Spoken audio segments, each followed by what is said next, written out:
ನಾವು ದೀಪ ಯಕ್ಷಿಣಿ ಸಾಧನೆ, ದೀಪ ಯಕ್ಷಿಣಿ ಅಂತಂದರೆ ಏನು? ಈ ಯಕ್ಷಿಣಿ ಅಂತಂದರೆ ದೀಪ ಯಕ್ಷಿಣಿಯಲ್ಲಿ ಯಾಕೆ ವಿಭಿನ್ನವಾಗಿದೆ? ಏನು ಅದರ ಅರ್ಥ ಸರ್? ಖಂಡಿತವಾಗ್ಲೂ ಏನಂದರೆ, ವಿಶೇಷವಾಗಿ ಬ್ರಹ್ಮ ವಿಷ್ಣು ಮಹೇಶ್ವರ ಸೃಷ್ಟಿಯ ದೇವತೆಗಳು, ಹಾಗೆಯೇ ಲಕ್ಷ್ಮೀ ಪಾರ್ವತಿ ಸರಸ್ವತಿ ಸೃಷ್ಟಿಯ ಅಧಿದೇವತೆಯರು. ನಾವು ದೇವರು ಅಂತ ಹೇಳಿ ಕರೆಯೋದು ಯಾರು ಗೊತ್ತಾ? ಬ್ರಹ್ಮ ವಿಷ್ಣು ಮಹೇಶ್ವರ ಬಿಟ್ಟರೆ ಲಕ್ಷ್ಮೀ ಸರಸ್ವತಿ ಪಾರ್ವತಿಯರನ್ನು. ಇನ್ನು ಮಿಕ್ಕಿದ್ದೆಲ್ಲ ದೇವತೆಗಳಲ್ಲ, ಗಣಗಳು. ಈಗ ಗಣಪತಿಯನ್ನ ಗಣ ಅಂತೇಳಿ ಕರಿತೀವಿ ನಾವು, ಸುಬ್ರಹ್ಮಣ್ಯೇಶ್ವರ ಗಣ. ಅಂದರೆ ಇವರ ಒಂದು ಆಜ್ಞೆಯ ಮೇರೆಗೆ ಕೆಲಸ ಮಾಡುವಂಥವ್ರು, ಅಂದರೆ ಸೋಲ್ಜರ್ಸ್ ಥರ ನಾವು ಹೇಳ್ಬೋದು. ಸೊ ಅದರಲ್ಲಿ ಯಕ್ಷಿಣಿಯರ ಪಾತ್ರ ಬಹಳ ಮಹತ್ತರವಾಗಿರ್ತಕ್ಕಂಥದ್ದು. ಯಾಕಂದರೆ ಏನು ಪಾರ್ವತಿ ದೇವಿ ಇದ್ದಾಳೆ, ಆ ಪಾರ್ವತಿಯ ಒಂದು ಅಂಶನೇ ಯಕ್ಷಿಣಿಯರು. ಯಕ್ಷಿಣಿಯರು, ಯೋಗಿನಿಯರು, ಭೈರವಿಯರು, ಲಕ್ಷ್ಮೀ ಸರಸ್ವತಿ ಪಾರ್ವತಿ, ಈ ಥರ ನಾವು ಏನು ಹೇಳ್ತೀವಿ ಅಂತ ಹೇಳಿದ್ರೆ, ವಿಶೇಷವಾಗಿ ಆ ಪಾರ್ವತಿ ಅಂಶದಲ್ಲಿರ್ತಕ್ಕಂಥ ಒಂದು ದೇವಿಯರಿದಾರಲ್ಲ, ಅವರ ಒಂದು ಪಾತ್ರ ಬಹಳ ಮಹತ್ತರವಾಗಿರ್ತಕ್ಕಂಥದ್ದು. ಅದರಲ್ಲಿ ಈ ಯಕ್ಷಿಣಿಯರಿದಾರಲ್ಲ, ಯಕ್ಷಿಣಿಯರು ಏನಪ್ಪ ಅಂತ ಹೇಳಿದ್ರೆ, ಈ ಕಡೆ ಪ್ರತಿಯೊಂದು ರೂಪಗಳನ್ನು ಬದಲಿಸ್ಕೊಂಡು ಜನಗಳಿಗೆ ಯಾವ ಯಾವ ಥರದಲ್ಲಿ ಸಮಸ್ಯೆಗಳಿದೆ, ಆ ಸಮಸ್ಯೆಗಳಿಗೆ ತಕ್ಕಂತಹ ಯಕ್ಷಿಣಿಯರಿದ್ದಾರೆ. ಆ ತಕ್ಕಂತಹ ಯಕ್ಷಿಣಿಯರು ಏನು ಮಾಡ್ತಾರೆ ಅಂತ ಹೇಳಿದ್ರೆ, ಯಾರು ಸಿದ್ಧಿ ಮಾಡ್ಕೊಂಡಿರ್ತಾರೆ, ಯಾರು ಆ ದೇವರಿಗೆ ಶರಣಾಗಿರ್ತಾರೆ, ಅಂಥವರ ಕಷ್ಟಗಳನ್ನ ಒಂದು ಪರಿಹಾರ ಮಾಡೋದ್ರಲ್ಲಿ ಅಗ್ರಗಣ್ಯರು ಯಕ್ಷಿಣಿಯರು. ಯಕ್ಷಿಣಿಯರು ಏನು ಅಂದರೆ ಮಾಯಾಶಕ್ತಿ. ಈಗ ಉದಾಹರಣೆಗೆ ನಾವು ಪಾರ್ವತಿ ದೇವಿಯನ್ನ, ಶಿವನ ಪತ್ನಿಯಾಗಿರ್ತಕ್ಕಂಥ ಪಾರ್ವತಿ ದೇವಿಯನ್ನ ಒಂದು ಪ್ರಧಾನಮಂತ್ರಿ ಅಂತ ಅನ್ಕೊಳ್ಳೋಣ, ಆಯ್ತಾ? ಈಗ ನಾವು ಡೈರೆಕ್ಟಾಗಿ ಪ್ರಧಾನಮಂತ್ರಿಗಳನ್ನ ನೋಡೋಕ್ಕಾಗತ್ತಾ?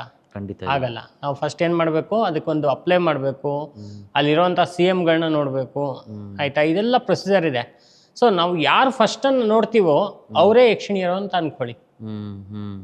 ಸೊ ಆ ಯಕ್ಷಿಣಿಯರನ್ನ ಮೀರಿ ಯಾವ ಒಂದು ತಂತ್ರ ನಡೆಯಲ್ಲ, ಯಾವ ಒಂದು ಮಂತ್ರಶಕ್ತಿ ನಡೆಯಲ್ಲ. ಅಂತ ಅದ್ಭುತವಾಗಿರ್ತಕ್ಕಂಥ ಶಕ್ತಿ ಈ ಒಂದು ಯಕ್ಷಿಣಿಯರಲ್ಲಿದೆ. ಅದರಲ್ಲಿ ದೀಪ ಯಕ್ಷಿಣಿ ಅಂತಂದ್ರೆ ಸರ್? ಯಕ್ಷಿಣಿಯಲ್ಲಿ ನೋಡಿ 64 ಜನ ಯಕ್ಷಿಣಿಯರು. ಅದರಲ್ಲಿ ದೀಪ ಯಕ್ಷಿಣಿ ಅಗ್ರಗಣ್ಯ ಯಕ್ಷಿಣಿ. ಅದು ಈ ದೀಪ ಯಕ್ಷಿಣಿ ಸಾಧನೆ ಇದೆಯಲ್ಲ, ಇಡೀ ವರ್ಲ್ಡಲ್ಲೇ 3 ಜನ ಮಾಡ್ಕೊಂಡಿರೋದು ದೀಪ ಯಕ್ಷಿಣಿ ಸಾಧನೆ. ನೀವು ಯಾವ್ದಾದ್ರು ಒಂದು ಗೂಗಲಲ್ಲಾಗಲಿ ಪ್ರತಿಯೊಂದರಲ್ಲೂ ನೋಡಿದ್ರೆ ನಿಮ್ ದೀಪ ಯಕ್ಷಿಣಿ ಎಲ್ಲೂ ಹೆಸರೇ ಸಿಗಲ್ಲ. ಯಾಕಂದ್ರೆ ಇದು ತುಂಬಾ ಅದ್ಭುತವಾಗಿರ್ತಕ್ಕಂಥ ಶಕ್ತಿ. ನಮ್ಮ ಗುರುಗಳು ಏನಿದ್ದಾರೆ, ಅವರು ನಮಗೆ ಕೊಟ್ಟಿರ್ತಕ್ಕಂಥ ಒಂದು ಯಕ್ಷಿಣಿಯರಲ್ಲಿ ಪ್ರಥಮವಾಗಿ ದೀಪ ಯಕ್ಷಿಣಿ ಸಾಧನೆಯನ್ನು ಕೊಟ್ಟರು. ಸೊ ಈ ಒಂದು ಸಾಧನೆ ಇದೆಯಲ್ಲ, ಇದರಲ್ಲಿ ಏನಾಗುತ್ತೆ ಅಂತ ಹೇಳಿದ್ರೆ, ಬರೀ ಬಂದಿರತಕ್ಕಂಥ ಒಂದು ವ್ಯಕ್ತಿಗೆ ಅವನ ಸಮಸ್ಯೆಗಳನ್ನ ಪರಿಹಾರ ಮಾಡೋದು ಒಂದೇ ಅಲ್ಲ, ಅವನ ಸಮಸ್ಯೆ ಏನು ಅಂತ ಹೇಳೋದು ಒಂದೇ ಅಲ್ಲ, ಅಥವಾ ಉತ್ತರ ಕೊಡೋದು ಒಂದೇ ಅಲ್ಲ, ಪ್ರತಿಯೊಂದು ವಿಚಾರವನ್ನು ಹೇಳುವಂಥ ಭೂತ ಭವಿಷ್ಯತ್ ವರ್ತಮಾನ ಕಾಲಗಳನ್ನ ಹೇಳುವಂಥ ಶಕ್ತಿ ಈ ದೀಪ ಯಕ್ಷಿಣಿಗಿದೆ. ಅದಕ್ಕೆ ಈ ಒಂದು ದೀಪ ಯಕ್ಷಿಣಿ ಸಾಧನೆ ಬಹಳ ಅದ್ಭುತವಾಗಿರ್ತಕ್ಕಂಥ ಸಾಧನೆ. ಸೊ ಹಾಗಾದ್ರೆ ನೀವು ಭೂತ ವರ್ತಮಾನ ಭವಿಷ್ಯತ್ 3 ವಿಚಾರಗಳನ್ನ ಹೇಳ್ತೀರಾ? ಆ 3 ವಿಚಾರಗಳನ್ನು ಕೂಡ ಆ ದೇವಿ ದೀಪ ಯಕ್ಷಿಣಿ ಇದ್ದಾಳಲ್ಲ, ದಕ್ಷಿಣ ದಿಗ್ಭಾಗದಲ್ಲಿ ಇರ್ತಾಳೆ, ದಕ್ಷಿಣಾಭಿಮುಖವಾಗಿರ್ತಾಳೆ. ಆ ದಕ್ಷಿಣಾಭಿಮುಖವಾಗಿರ್ತಕ್ಕಂಥ ಅದ್ಭುತವಾಗಿರ್ತಕ್ಕಂಥ ಯಕ್ಷಿಣಿಯವಳು ದೀಪ ಯಕ್ಷಿಣಿ. ಸೊ ದಕ್ಷಿಣಾಭಿಮುಖವಾಗಿದ್ದುಕೊಂಡು ಇವಳು ಈ ಕಡೆ ತಂತ್ರದಲ್ಲೂ ಇದ್ದಾಳೆ, ಈ ಕಡೆ ಮಂತ್ರದಲ್ಲೂ ಇದ್ದಾಳೆ, ಈ ಕಡೆ ಯಂತ್ರದಲ್ಲೂ ಇದ್ದಾಳೆ. 3ರಲ್ಲೂ ಕೆಲಸ ಮಾಡುವಂಥ ಶಕ್ತಿ ಇದೆ ಆ ದೀಪ ಯಕ್ಷಿಣಿಗೆ. ಹಾಗಾಗಿ ಆ ದೀಪದಲ್ಲಿ ಅವಳು, ಯಾರು ಸಿದ್ಧಿ ಪುರುಷ, ಯಾರು ಸಿದ್ಧಿ ಮಾಡ್ಕೊಂಡಿರ್ತಾರೆ ಅವ್ರಿಗೆ ಆ ದೀಪದಲ್ಲಿ ಕಾಣಿಸ್ಕೊಂಡು ಈ ವ್ಯಕ್ತಿ ಯಾರು, ಎಂಥವ್ರು, ಏನಕ್ಕೋಸ್ಕರ ಬಂದಿದ್ದಾರೆ, ಇವ್ರ ಸಮಸ್ಯೆ ಏನು, ಅದಕ್ಕೆ ಪರಿಹಾರ ಏನು, ಯಾವ ಥರ ಮಾಡಬೇಕು, ಇವನ ಒಂದು ಸಮಸ್ಯೆ ಬೆಟ್ಟದಷ್ಟಿದೆಯಾ ಇಲ್ಲ ಇರುವೆ ಅಷ್ಟಿದೆಯಾ ಸೈಜಲ್ಲಿ.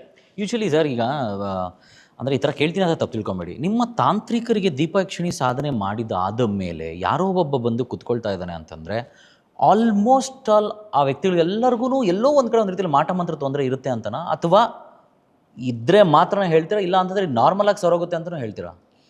ನೋಡಿ, ಒಬ್ಬರು ಬಂದು ವಶೀಕರಣ ಮಾಡಿಕೊಡಿ ಅಂತ ಹೇಳಿದ್ರು ನನಗೆ, ಆಯಿತಾ? ಒಬ್ಬರು ದೊಡ್ಡ ವ್ಯಾಪಾರಸ್ಥರು ಅವರು. ಅವ್ರು ಏನಾಗಿದೆ ಅವರಿಗೆ ಅಂತ ಹೇಳಿದ್ರೆ, ಇದ್ದಕ್ಕಿದ್ದಾಗೆ ಅವ್ರ ಬಿಸ್ನೆಸ್ ಎಲ್ಲ ತೊಂದರೆ ಆಗಿ ತುಂಬ ಡೌನ್ಫಾಲ್ ಆಗಿಬಿಟ್ಟಿದ್ದಾರೆ ಅವರು. ಅಂದರೆ ಒಂದು ದಿವಸ ಊಟ ಮಾಡೋದು ಕಷ್ಟ, ಅವರು ಆ ಥರ ಒಂದು ಪರಿಸ್ಥಿತಿಯಲ್ಲಿ ಬಂದಿದ್ದಾರೆ. ನಾನು ಅವ್ರು ಬಂದ ತಕ್ಷಣ ಏನು ಮಾಡಿದೆ, ಅವ್ರು ಕನ್ಸಲ್ಟೇಷನ್ ಫೀಸ್ ಕೊಡೋಕ್ಕೂ ಅವ್ರ ಹತ್ರ ಇಲ್ಲ, ಅಷ್ಟು ಕಷ್ಟದಲ್ಲಿದ್ದಾರೆ ಅವರು. ಸೊ ಬಂದು ಕೂತ್ಕೊಂಡ್ರು, ಗುರುಗಳೇ ನಾವು ತುಂಬ ಚೆನ್ನಾಗಿದ್ವಿ, ಹಂಗಿದ್ವಿ ಹಿಂಗಿದ್ವಿ, ನಮ್ಮ ಫ್ಯಾಮಿಲಿ ಆ ಥರದ್ದು ಈ ಥರದ್ದೆಲ್ಲ ಹೇಳಿದ್ರು ಅವರು. ಹೇಳ್ಬಿಟ್ಟು, ಗುರುಗಳೇ ನನಗೇನೋ ಆಗಿದೆ, ಇದು ಏನೋ ತೊಂದರೆ ಆಗಿದೆ, ನೀವೇ ನೋಡಿ ಹೇಳಬೇಕು ಅಂತ ಹೇಳಿದ್ರು.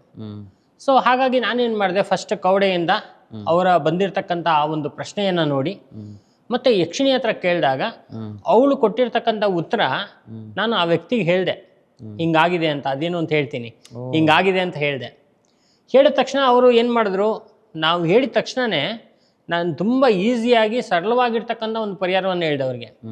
ಮಾಡಿಕೊಂಡ್ರು. ಆ ಮಾಡ್ಕೊಂಡಿದ್ದ ಕ್ಷಣದಿಂದನೇ ಅವ್ರಿಗೆ ಒಂಥರ ಪಾಸಿಟಿವ್ ಎನರ್ಜಿ ಅವರಲ್ಲಿ ಸ್ಟಾರ್ಟ್ ಆಗಿ ಅವರು ಹೋಗಿದ್ದ ಕೆಲಸ ಎಲ್ಲ ಒಂದು ಅನುಕೂಲ ಆಗ್ತಾ ಬಂತು. ಇವತ್ತಿನ ದಿವಸ ಅವ್ರು ಕೋಟಿ ಗಟ್ಟಲೆಗಿದ್ದಾರೆ. ಮತ್ತೆ ಹಿಂದೆ ಏನಿದ್ರೋ ಅದಕ್ಕಿಂತ ಡಬಲ್ ಆಗಿದ್ದಾರೆ. ಈ ಸುಮಾರು ಒಂದು 2-3 ವರ್ಷ ಆಯ್ತು ಈ ಘಟನೆ ಹೇಳೋದು ಅಷ್ಟೇ, ಇನ್ನು ಜಾಸ್ತಿ ಏನಾಗಿಲ್ಲ. ಬಟ್ಟೆ ವ್ಯಾಪಾರಿಗಳವರು ಮತ್ತೆ ರಿಯಲ್ ಎಸ್ಟೇಟ್ ಕನ್ಸ್ಟ್ರಕ್ಷನ್ ಮಾಡ್ತಾ ಇದ್ರು ಅಂತ ಒಂದು ಬಿಸ್ನೆಸ್. ಇವ್ರಿಗೆ ಏನಾಗಿದೆ ಅಂತ ಹೇಳಿದ್ರೆ ನೋಡಿ, ಎಷ್ಟೋ ಜನ ತಾಂತ್ರಿಕರ ಹತ್ರ ಹೋಗಿದ್ದಾರೆ ಅವರು. ಅವರೆಲ್ಲ ಏನು ಹೇಳಿದ್ದಾರೆ ಅಂದ್ರೆ, ನಿನಗೆ ಯಾರೋ ಏನೋ ಮಾಡಿಸ್ಬಿಟ್ಟಿದ್ದಾರೆ, ನಿನ್ಗೆ ಆ ತೊಂದರೆ ಮಾಡಿದ್ದಾರೆ, ಈ ತೊಂದರೆ ಮಾಡಿದ್ದಾರೆ, ನಿನ್ನ ಬಂಧನ ಮಾಡಿದ್ದಾರೆ ಅಂತ ಏನೇನೋ ಇವತ್ತಿನ ದಿವಸ ಬಹಳ ಮೋಸ ನಡೆಯುತ್ತೆ ಪ್ರಪಂಚದಲ್ಲಿ. ಆಯ್ತಾ? ಹೀಗಿರ್ಬೇಕಾದ್ರೆ ಅದು ಏನು ಅಂತಕ್ಕಂಥದ್ದು ಗೊತ್ತಾಗಬೇಕು. ನಿಜಾಂಶ ಮಾತ್ರ ನಮ್ಮಲ್ಲಿ ಹೇಳಬೇಕು. ಮತ್ತೆ ನಾವೇನು ಮಾಡ್ತೀವಿ ಅಂತ ಹೇಳಿದ್ರೆ, ಒಂದು ದೇವಿ ಸನ್ನಿಧಾನ ಆಯ್ತಾ, ಒಂದು ಸಾಮಾನ್ಯವಾಗಿರ್ತಕ್ಕಂಥ ಒಂದು ದೇವಾಲಯದಲ್ಲಿ ಕುತ್ಕೊಂಡೇ ಸುಳ್ಳು ಹೇಳೋಂಗಿಲ್ಲ. ಅಂಥದ್ರಲ್ಲಿ ಯಕ್ಷಿಣಿ ಮುಂದೆ ಕುತ್ಕೊಂಡು ಸುಳ್ಳು ಹೇಳೋಕ್ಕಾಗತ್ತಾ? ಆಗಲ್ಲ. ಅದು ದುಡ್ಡು ಮಾಡೋ ಉದ್ದೇಶ ಅಂತಕ್ಕಂಥದ್ದೇ ಇಟ್ಕೋಬಾರ್ದು. ಹಾಗಿದ್ರೆ ಮಾತ್ರ ಈ ಸಿದ್ಧಿ ಒಲಿಯುತ್ತೆ. ಹಾಗಾಗಿ ಅಲ್ಲಿ ಅವ್ರಿಗೇನು ತೊಂದರೆ ಆಗಿತ್ತು ಅಂದರೆ, ಅವರ ಒಂದು 5ನೇ ತಲೆಮಾರಲ್ಲಿ ಒಂದು ಸ್ತ್ರೀ ಶಾಪ ಬಂದಿತ್ತು ಅವರಿಗೆ. ಆಯಿತಾ? ಆ ಶಾಪ ಇರೋದ್ರಿಂದ ಅವ್ರಿಗೇನಾಯಿತು, ಫುಲ್ಲು ದೊಡ್ಡ ಲೆವೆಲಲ್ಲಿ ಬೆಳೆದು ಒಂದೇ ಸಲ ಅವ್ರಿಗೆ ಡೌನ್ಫಾಲ್ ಆಗೋಯ್ತು. ಆಯಿತಾ? ನಾನು ಹೇಳಿದ್ದು ಇದನ್ನೇ ಅವರಿಗೆ, ನಿಮ್ಮ 5ನೇ ತಲೆಮಾರಲ್ಲಿ ಒಂದು ಸಾವಾಗಿದೆ ಹೆಣ್ಮಕ್ಳದು. ಅದು ಅರ್ಧ ಆಯುಸ್ಸಿಗೆ ಹೋಗಿರ್ತಕ್ಕಂಥ ಹೆಣ್ಮಗಳು, ಬೆಂಕಿಯಿಂದಾನೇ ಅವಳಿಗೆ ಈ ಥರ ತೊಂದರೆಗಳಾಗಿದೆ. ಆಯಿತಾ? ಈ ಒಂದು ತಲೆಮಾರಿಂದ ಬಂದಿರತಕ್ಕಂಥ ಒಂದು ಶಾಪ ಇದೆಯಲ್ಲ, ಅದು ನಿಮ್ಮನ್ನು ಕಾಡಿಸ್ತಾ ಇದೆ ಅಂತ ಹೇಳಿದೆ. ಅವ್ರು ಹೋದ್ರು, ಒಂದು ಜಾಗಕ್ಕೆ ಹೋದ್ರು, ಒಂದು ಕ್ಷೇತ್ರ ಹೇಳಿದೆ ಅವರಿಗೆ. ಹೋದ್ರು, ಸರಳವಾಗಿರ್ತಕ್ಕಂಥ ಪರಿಹಾರವನ್ನು ಹೇಳಿದೆ, ಮಾಡಿಕೊಂಡ್ರು, ಆ ಶಾಪ ನಿವಾರಣೆ ಮಾಡ್ಕೊಂಡು ಬಂದಿದ ತಕ್ಷಣ ಅವರ ಒಂದು ಅಭಿವೃದ್ಧಿ ಆಗ್ಬಿಡ್ತು. ಇದಕ್ಕೆ ಹೋಗ್ಬಿಟ್ಟು ಏನಾಗುತ್ತೆ, ಈಗ ಒಂದು ಹೊಟ್ಟೆ ನೋವು ಇರುತ್ತೆ. ಒಬ್ಬ ಡಾಕ್ಟರ್ ಹತ್ರ ಹೋದ್ರೆ ಅವನು ಎಸಿಡಿಟಿ ಅಂತಾನೆ, ಇನ್ನೊಬ್ಬನ ಹತ್ರ ಹೋದ್ರೆ ನಿಂಗೆ ಕ್ಯಾನ್ಸರ್ ಇದೆ ಅಂತಾನೆ, ಇನ್ನೊಬ್ಬನ ಹತ್ರ ಹೋದ್ರೆ ಅಲ್ಸರ್ ಇದೆ ಅಂತಾನೆ. ಸೊ ಯಾವುದು ನಿಜ ಅನ್ನೋದು ಸ್ಕ್ಯಾನಿಂಗಲ್ಲೇ ಗೊತ್ತಾಗೋದಲ್ವ ನಮಗೆ, ಏನಿದೆ ಹೊಟ್ಟೆ ಒಳಗಡೆ ಅಂತ. ಸೊ ಹಾಗೇನೆ ಯಕ್ಷಿಣಿ ನಾವು ಹೇಳೋದು ಏನು ಬೇಕಾದ್ರೂ ಹೇಳ್ಬೋದು ಬಾಯಿಗೆ ಬಂದಂಗೆ, ಅದಲ್ಲ. ಯಕ್ಷಿಣಿ ಹೇಳಿದ್ದೇನಿದೆ ಆ ವಿಚಾರ ಇರುತ್ತಲ್ಲ, ಅದು 100% ನಿಜ ಇರುತ್ತೆ. ಹಾಗಾಗಿ ಅದು ತುಂಬ ಚೆನ್ನಾಗಿ ಒಂದು ಅನುಕೂಲ ಆಗಿರ್ತಕ್ಕಂಥದ್ದು.